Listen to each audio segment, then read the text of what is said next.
becomes biannual. Like your back tees are monthly, your total trihalmethanes, haloacetic acids are quarterly. We just finished up with our stage 2 disinfectant byproduct rule, which where we had to double up on our TTHMs, HA5s. That went to the EPA in 2014. They will give us a new set of standards to go by.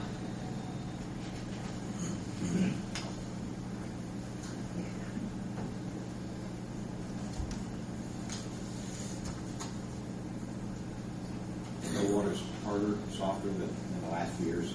We were just discussing that. Our water is a lot harder than what it was 10 years ago. 10 years ago, we was roughly spending, at that time, $100,000 or better to soften our water from the 16 to 18 grains per gallon to 8 to 9 grains per gallon, which was relatively softer, but not justifiable to spend that $100,000 a year to do that. So we elected at that time to quit the softening process. And I mean, there was a lot of people that had water softeners at that time anyway, so I mean, they really didn't. They didn't see a difference in it. Now, the people that didn't have water softeners, I'm sure that, you know, and to this day, I'll still get called on calcium buildup or something, but yeah, it is relatively hard water. And you're going to see that the more we're in the process, and I'll give you an update of what we've been through at the end of the meeting, towards the end of the meeting, but the more well water that we utilize, and the more we utilize our groundwater plant, you know, the harder that you're going to see the water get. I can't say that 18 average grains per gallon well water, we might be up to 23, 24 grains per gallon. I don't know yet until we see. It depends on the quality of water and the well fields that we find.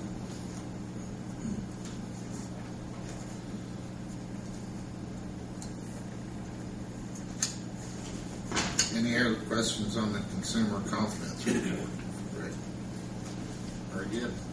Go ahead. Can we have an approval on it so I can go ahead and get the... I make a motion we approve the consumer confidence report as written. Second. Roll call vote. Chuck? Yes. Tony? Yes. John? Yes.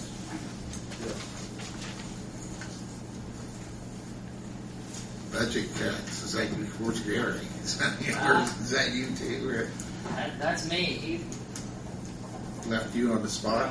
no, that's okay. He challenged me, so I like a good challenge. I started out with meetings with my operators. Started out with my operator, just kind of picking their brain, things we can do inside the plant to save money as far as running high service pumps longer, maybe tuning them down instead of shutting them off and starting another one. One big thing we come up with was, and this is minimal, folks, I mean it is, but lights. And we take for granted that you walk in the morning and, you know, lights is left on outside all day long. We walk into the water plant, you know, and every light in the water plant is on. We don't do that at home, so why are we doing it here? So, and everybody's on board with this. So we have really been watching that, making sure lights is off. We talked about clothing allowance. Roughly, I can save roughly $3,000 a year by the way it's set up right now. We have a UniFirst clothing company come in, plus they get a $300 a year clothing allowance, and that's to buy boots or, you know, because they're in the mud all day long. I mean, they're patching holes now in the blacktop, and for a good pair of boots, you're looking at $140. They use that money to buy Carhartts. So I did some figuring, and if we jump that up $200, so they can buy their Carhartts, they can buy their shirts, they can buy their own pants, boots, whatever. $500 for outside guys, $400 for the operators. I can save roughly $3,000 by getting rid of the UniFirst. That's a year. It's not a lot, but it's something. We usually have this time of year, I usually bring my full-time / part-time guy in. He works 40 hours a week. He takes care of all the summer help. He takes care of the mowing, the hydrant painting, the filter gallery painting, the whatever we need done. That's what, his job is to take care of that. We're not going to bring him back this year. We're going to see what we can do to get by. We're not hiring any summer help this year.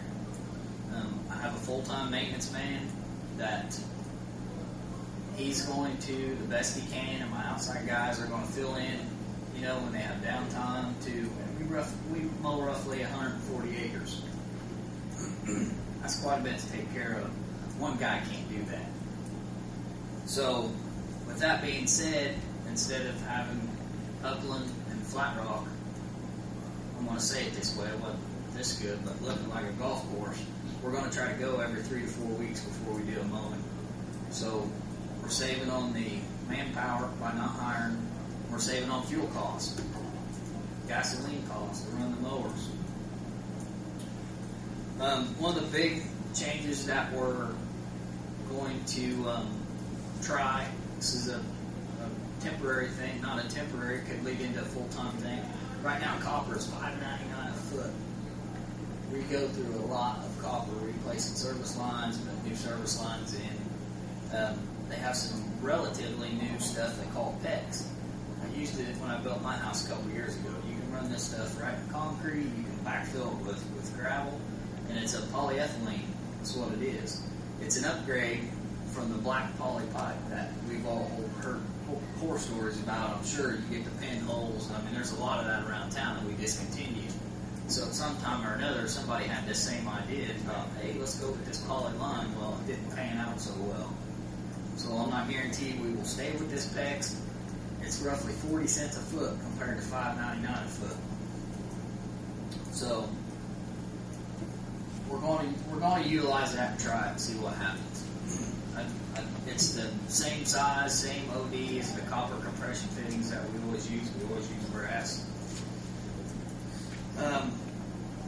Another thing I did is my own call guy will go to the river and reservoir to see what's going on. We have pumps running. You don't want pumps going dry or whatever every Saturday and Sunday, and that's 2 hours a day.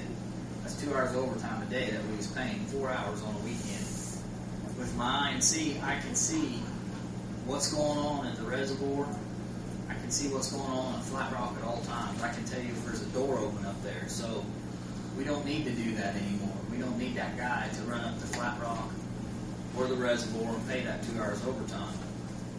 When we start adding potassium from permanganate to our reservoir, there is a possibility, because that day tank has to be filled once every 24 hours. I'm going to go as long as I possibly can without starting the potassium up.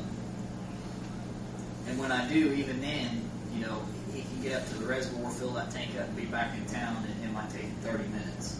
So, instead of paying 4 hours, we could possibly be paying 2 hours.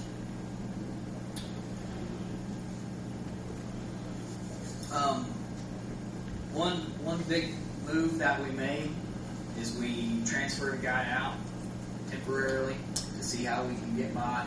I brought my foreman in. I said, hey, there's an opening down the street department. I had a guy that's been after me for years, I'm going to say years, to transfer down the street department. Mark had an opening at the street department. I asked this guy, I said, hey, you still interested? He said yes, he wanted to do it, so I worked out a deal with Mark. He actually started today at the street department. It was his first day, so Mark said, let him come on down, we'll try him out for a couple months. We'll see what happens, after a couple months. I'm sure he's going to fit in just fine down there. He's been wanting to do that, and we're just going to do trial and error here, and I hope I'm not cutting myself too short. You're looking at, Don, $50,000 a year savings, or close to it by the time you figure insurance. So that was by far the biggest thing that we accomplished. So, and another thing I wanted to bring up to you guys, and I have in the past, is possible 10-hour work days. And I know Chuck, you was on, and you might have been on, Frank, when I brought it up the last time.